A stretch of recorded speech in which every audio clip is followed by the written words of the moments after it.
ये पहली बार था जब मैं एक भीड़ भरी बस में सवार हुई थी, वरना मैं हमेशा भीड़ वाली बस में सवारी नहीं करती थी, भले ही मुझे इसके लिए इंतजार करना पड़े। मैंने लॉन्ग स्कर्ट और टॉप पहना हुआ था। बस में लोग एक छोटी खुलासा पोशाक पहनने के लिए जज करते हैं।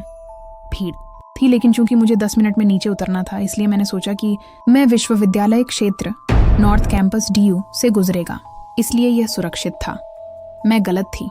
तो आदमी थे जो मेरे पीछे बस में चढ़े और मेरे पीछे खड़े हो गए। वे लगातार फुसफुसा रहे थे और फिर हंस रहे थे।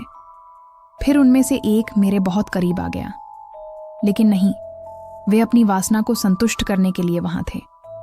वे रास्ते से मेरे बहुत करीब आ गए और मैं उस आदमी की बात को महसूस कर सकती थी, और साथ ही वे किसी तरह से हंस रहे थे।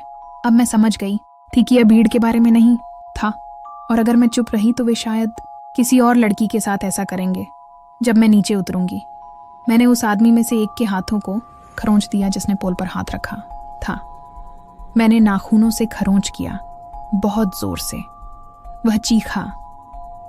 मैं पीछे मुड़ी, दूसरे आदमी से कहा कि अब हंसो। उनके चेहरे चकरा गए। मैंने कंडक्टर को बस रोकने के लिए कहा। वे बस से नीचे उतर गए, लेकिन नीचे उतरते समय दोनों ने मुझे बुरी तरह से देखा और बस के बाहर से अश्लील इशारे किए। मुझे डर था कि किसी ने आवाज नहीं उठाई। वास्तव में कुछ पुरुष यात्री अजीब व्यंग्यात्मक मुस्कान दे रहे थे, जैसे वे नाटक देख रहे हों। नाटक समाप्त होते ही कंडक्टर आगे बढ़ने के लिए चालक पर चिल्लाया। मुझे उस बस में 5 मिनट के लिए जाना था, लेकिन वे 5 मिनट भी उतने ही भयानक थे। लोग मुझे घूर रहे थे, एक दूसरे से फुसफुसा रहे थे। फिर भी किसी ने मुझे कोई सीट नहीं दी। मैं गुस्से में कांप रही थी।